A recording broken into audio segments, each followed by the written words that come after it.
Chapter 4: Cairo on Fire. As the team passes over the waters of Cairo, Egypt, they see fire flaring out the windows of some skyscrapers.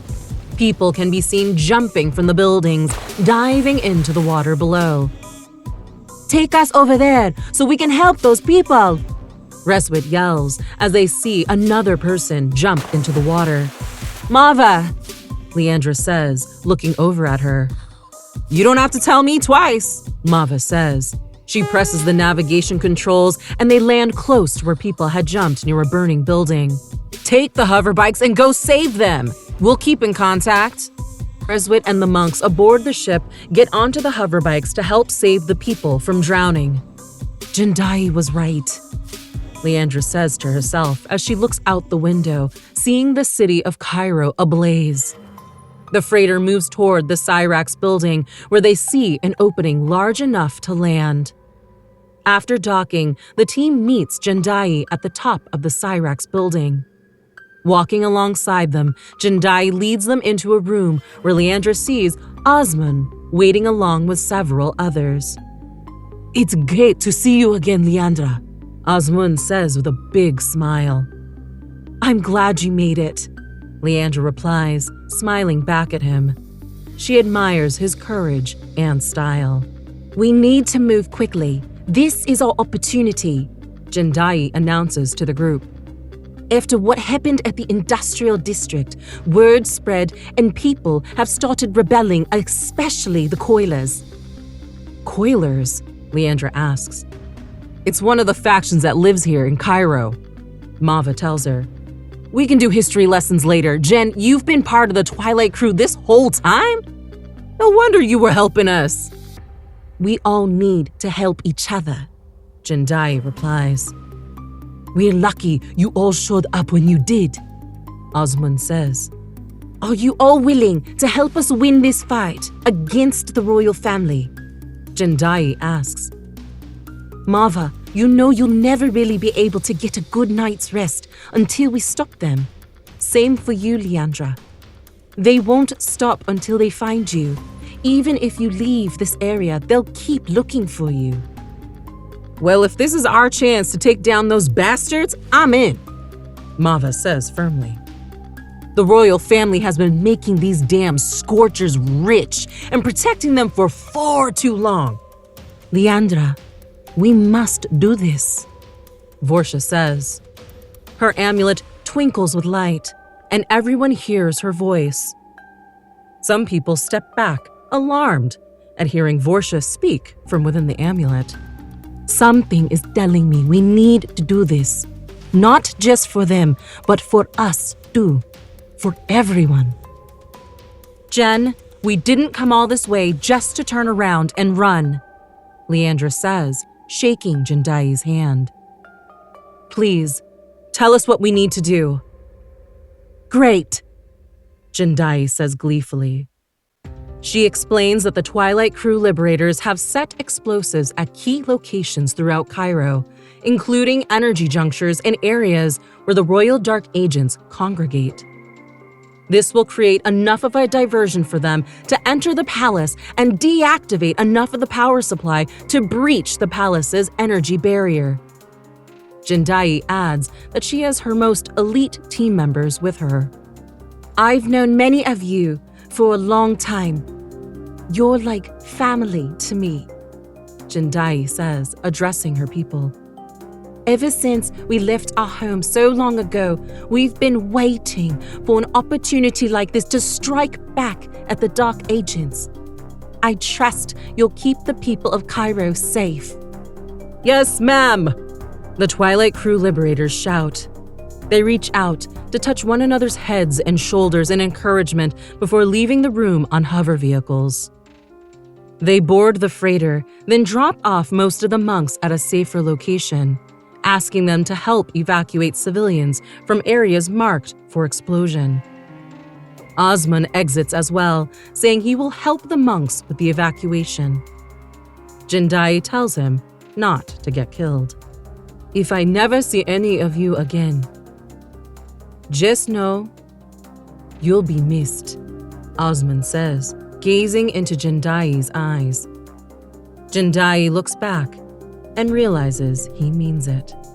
The team and Jindai's liberators continue toward the palace aboard the freighter. Explosions erupt throughout the city, and they see the palace's force field flicker, but not fully disappear. Jindai modifies their shields and tells everyone to hang on. They smash through the barrier and crash through one of the palace's main walls. They exit the badly damaged ship and are met by palace warriors. Jindai's liberators engage them, while Leandra, Vorsha, Mava, and Jindai push deeper into the palace. They continue to run down different hallways, avoiding any royal dark agents they see.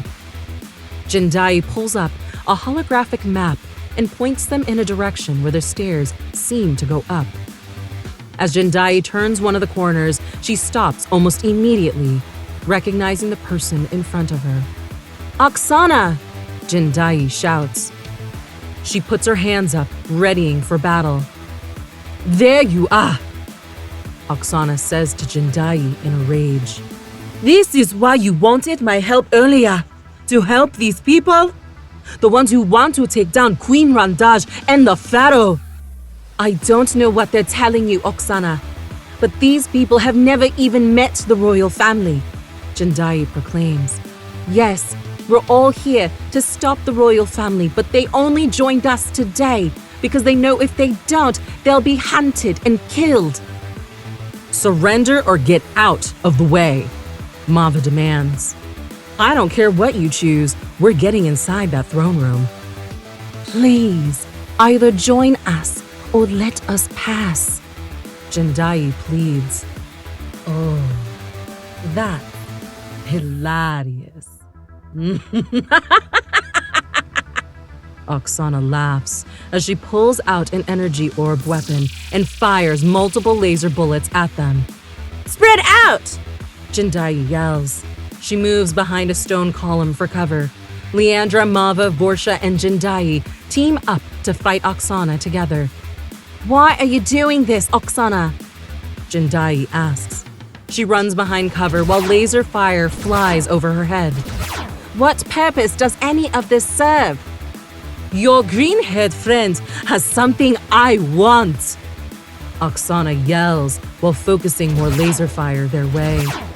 Jindai hides behind stone ornaments, blocking Oksana's path to shooting at her. Oksana's weapon fire blows chunks of rock from a spherical ornament. Jindai waits until the laser fire stops, then looks up to see Oksana standing above her. "Oksana, no!" Jindai screams. The scream slightly shocks Oksana, who pulls up her weapon to shoot her in the face. Before that can happen, Jindai reluctantly holds her weapon to Oksana's chest and fires. Oksana slowly collapses to the ground, defeated, with Jindai grabbing her to stop the fall. "This didn't have to happen," Jindai says with a quiver in her voice. She attempts to keep Oksana awake. Oksana slowly looks back up into Jindai's eyes. I couldn't stop it," Oksana pleads in a shaky voice. "This is so much bigger than them. Chaos wants your friend. Thank you for freeing." Her voice trails off as she slowly closes her eyes and falls unconscious. Jindai places her fingers on Oksana's pulse to ensure she's still alive. A bit shaken, Jindai sheds a few tears and then asks the team to continue. They grab a key from Oksana and use it to get deeper into the palace. They arrive at a dead end, and multiple forces come up from behind them to take them out. The team battles the palace forces until Princess Ain arrives and commands the palace warriors to stop. Ain holds the cube Colonel Femi gave her and investigates it. She sees a different future this time. She sees her family still alive, being saved. She also sees Leandra and the rest of the team in the throne room. Ain commands the palace army to leave them alone. Princess Ain, why are you doing this? Jindai asks, trying to understand what is happening. I thought you were also a dark agent. I was never an agent of the dark like my family, Ain explains. She flips the box she's holding and shows them a glimpse of her past. It shows Ain as a child with her parents, the pharaoh and the queen, before they ruled Cairo. They see Ain's mother, Rondage, placing a force field generator into her hairpin. They watch as Ain's parents fall under the influence of a dark energy circling the room. The dark force then moves toward Ain to take over her mind, but the force field around her prevents it from entering. They see Ain growing up with her family, pretending to be one of them, a dark agent. Later, they see her realize she too has powers, but she chooses to hide them from her family. Vorsha sends a message into Leandra's mind. She's a guardian too. Leandra nods, acknowledging this. You're not like the rest of your family, Jindai says to Ain. But you've been pretending all this time. It's been the most difficult thing I've had to deal with my entire life, Ain explains. But let's not dwell on the past when we have a chance to finally end this. My little brother and sister were not so lucky, which is why they have never grown older. The energies of the dark keep them in a state of limbo, never aging. Let me show you the way to end this. The team agrees to accompany Ain as she reveals a new pathway. They run into Ain's little brother and sister, who immediately attack them with balls of electric energy. Ain demands they stop, but they refuse to listen. Leandra eventually traps them in mini tornadoes, while Ain shows them her prediction box and asks them to remember. The twins cry, and with Vorsha's help, release the darkness residing within them. They pass out, but Jindai checks to make sure they're still alive. They're okay, Jindai says. We need to continue. Ain looks over at her brother and sister and sheds a single tear before pointing in a new direction. This is going to happen, Ain states. They continue on until they reach the throne room. Ain allows them in, but they ask her to stay back. She agrees, understanding the danger they are walking into. As they enter the large circular throne room, they see through the massive windows huge hover ships entering Cairo. Mava recognizes some of the creatures exiting the ships. More of those cats. I hope they know what they're doing out there. Boom! Leandra, Mava, Vorsha, and Jindai all step back as more explosions erupt outside. They look forward and see two massive stone throne chairs occupied by Queen Rondage and the Pharaoh. Mava recognizes the traditional garments they're wearing, native to Cairo. How did you get in here? Queen Rondage asks. She stands and holds out her hand. Guards! Rondage looks around and notices no one is coming. She glances down at the pharaoh, who slowly stands, glaring at Leandra and the team. Fine, Rondage says. She holds out both hands as energy swirls in her palms. There's a reason why I'm the queen. Rondage fires swirling purple energy at them as they scramble for cover. The pharaoh joins the battle, attacking alongside her. They fight for some time until Leandra summons a powerful gust of wind that slams Queen Rondage and the pharaoh into a wall. They collapse onto the ground. Queen Rondage and the pharaoh bicker, but the darkness within them weakens. Much of the darkness in the room fades, and light streams through the windows. The queen notices a painting on the wall depicting the family before they turned evil. She hadn't been able to see it before, hidden by the darkness. The pharaoh notices it too. They stop bickering and look over at Leandra. Ain enters the room and sees her parents on the ground. They look up at her. Are you ready for this to end? Leandra asks Rondage. Do you want your family back? Yes. Help us, Rondage cries. Kahiji, we need this. She says this to her husband, who holds her hand and looks up at her. Leandra steps forward and places her hands on Rondage and Kahiji. Powerful gusts of wind rush in from all sides, flowing into their bodies. Mava, Vorsha, Jindai, and Ain watch in awe as Ain's parents' bodies light up with energy. Thank you, Rondage says as the energy dissipates. I have my mind back. Ain rushes forward and holds them both. Father, are you back too? She asks, searching his eyes. She can tell he's back to his normal self.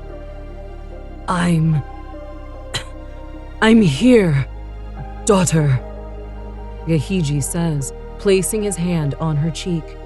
He feels Ain's tears fall against his skin. How did you do that? Mava asks. I didn't know you could do something like that, Jindai says. Isn't this why you wanted her to join your fight? Vorsha asks aloud. You probably knew somewhere inside that she would be needed for this. Well, if that's the case, I should trust my gut more often, Jindai says with a slight smirk. Leandra stays quiet, staring at her hands. Who am I? Leandra asks softly, glancing at Vorsha's amulet. Looks like you're discovering who you really are, Vorsha replies. Thank you, all of you, Ain says as she stands and signals for her staff to come in and help her parents. Who would have known your arrival here would cause all this? The Oracle knew, Leandra replies. I didn't even understand her at the time, but now I think she makes more sense. The Oracle? Ain asks while looking around, as if searching for the woman Leandra spoke of. Yeah, I have no idea either, Mava says. I met her before all of this happened, Leandra says. But I have no idea if she's still around. Oh, Ain says quietly. Well, we have her to thank too. We have all of you to thank for what you've done. You're welcome, Leandra says before walking toward the throne room exit. I will make sure we correct our mistakes, mother and father, Ain says, looking at her parents as medical staff escorts them away. She looks out the palace windows and sees that the darkness that once loomed over the palace has vanished. Below, fires burn across the city where parts of Cairo have been destroyed. Please, before you leave, Rondage says to Leandra, let me explain what happened. You deserve at least an explanation. Leandra turns around and replies, of course. Hundreds of years ago, I, along with my husband Kahiji, led a very powerful campaign to win the next election as president of Egypt. This was during the time before Chaos's agents had taken over the planet. Rondage pauses to catch her breath, remembering the events she's about to explain. Earth was not in great shape, and Cairo was one of the few cities in Africa that millions of people had been flocking to. They came here to find homes and opportunities. Gigantic skyscrapers had been erected to keep people out of possible flood zones if the polar ice caps fully melted. Leandra turns to Mava, not sure what she meant by the ice caps. Mava signals Leandra to wait and not interrupt Rondage. Rondage continues, I was a powerful diplomat at that time for Egypt. I was working with other countries to try to have Egypt join a larger union of democracies. I thought this could help keep the peace on the planet and maintain some type of economic stability. At that time, Gahiji worked as a military informant and advisor. When I ran for president, the odds were stacked against me. I knew if I didn't get elected, the new Egyptian government would probably not join the union with the other countries. I knew they would ultimately run themselves into the ground with more poverty and desperation. Randaj looks down for a moment, and tears begin flowing down her cheeks. Though my heart was in the right place, I looked for any way possible to win the presidency. I did things, even though they were against my conscience. I heard from Gahiji that there was alien contact from Mars. Gahiji found a way for us to contact the aliens and told me they might be able to help us. At first, I was in utter disbelief. But then I was presented with a holographic message from a cat-like being, which initially frightened me. I became less resistant to the idea of these aliens actually existing. The being in the hologram named Dabu offered us power beyond belief and the right to reign over all Egypt. Not just Egypt, but the neighboring lands. I was cautious, but we accepted this exchange. Randaj grabs Ain's and Gahiji's hands for support. They both clasp their hands tighter, with Randaj's as she continues her story. Just as we accepted this offer, we felt our minds being transported into another place.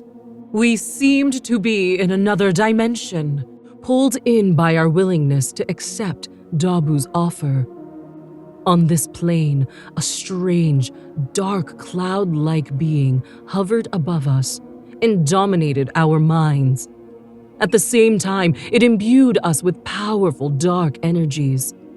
When we returned to our senses back on Earth, we quickly started to lose our sense of ourselves and what we used to stand for. Peace. We indoctrinated other dark agents, and those agents scared off my presidential opponents. Randaj lets go of their hands and looks directly at Leandra. Not long after winning the presidency, reports came in that Mars was under attack by an alien presence. I quickly realized what I had done, and I was moments away from completely losing control of myself, along with Gahiji. Eventually, I could no longer control my own mind, as Chaos and its army came closer to Earth. When Chaos finally arrived, our children had already been imbued with dark energies. Our dark agents had completely taken over Egypt and the countries surrounding us. We crowned ourselves the new supreme rulers, King and Queen of Egypt. The only reason Ain survived is because I had placed a protective earring on her that generates a protective field around her. I did this before my mind was completely dominated by chaos. Randaj embraces Ain along with Gahiji. Oh, my daughter. How could we have done this to you, your brother and sister? I'm here now, Mother, Father, Ain says reassuringly. She hugs her parents tightly, not wanting to let them go. Your story is astonishing, Leandra says. She notices they do not stop their embrace. I think this is where we step out, Mava says to Leandra, signaling her to leave them be.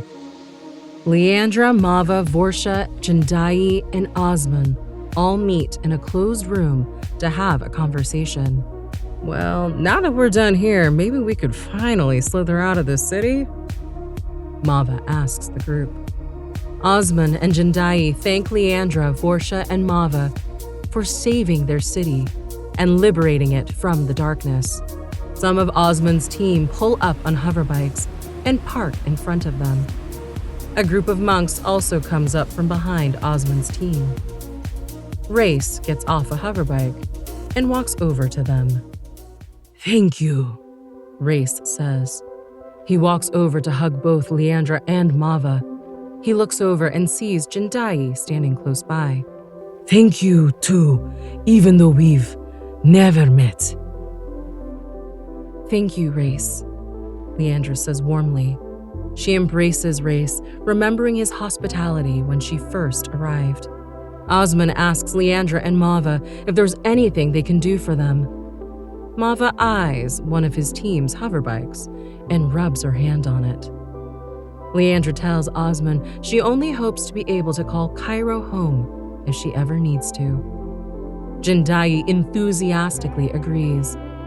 Osman agrees as well, along with Race, who tells Leandra she is always welcome at the monk village as well, until they fully migrate back into the city. Leandra wonders why they would leave the desert. "We thought we were as safe as can be in the desert, but even there, we were not." Race replies, "Our place will be here with the people of Cairo for the time being, to assist them in building a new city, free of hatred and evil. The people of the city will need leadership and guidance to build a new society, since so many of them have only ever known survival and pain." Leandra agrees that this sounds like the best thing for the monks as well as the people of Cairo. Osman notices Mava asking one of his men to get off his bike. Osman walks over to her and says, "This is now yours." Mava is surprised and takes a moment to look Osman in the eyes. She can't remember what it was like to have someone give her a gift. After a moment, she shakes Osman's hand, and the man originally on the bike gives it to her. Jindai asks Leandra, "What will you do now, Leandra?" Leandra looks down at Vorsh's amulet in her hand as it glows brightly. The amulet hovers onto Mava's lap while she's on her hoverbike. Taking a moment to think, Leandra looks intently at Mava. She notices the new red helmet she's wearing. "There are other cities, you know, that need your help," Jindai says. Leandra looks back over at Mava, who reaches her hand out, this time not asking for any money. For a moment, she remembers that first day when she met her, when she swiped her hand away. She reaches over and they clasp hands. Mava says, "These dark agents, whatever seems to be controlling them," she looks over at everyone, "they've pissed me off." She gestures to Leandra to get onto the bike. "We're going to go find the rest of them and stop them," Leandra says, smiling back. Jindai tosses her a data cell. When she presses it, a holographic image of a map pops up, showing them the pathway to the next major city labeled Zumaridi Ngi. "I hope to see you all again," Osman says warmly. "I will stay here and help take care of the people," Jindai says. "Please stay in contact with me. Our work is not over. Thank you for everything." "We will be seeing you again someday," Race says, looking toward the burning city of Cairo. He heads off with a team of monks to dispatch into the city. Leandra jumps onto Mava's new hoverbike, leaving the city and heading south into the desert toward Zumaridi Ngi.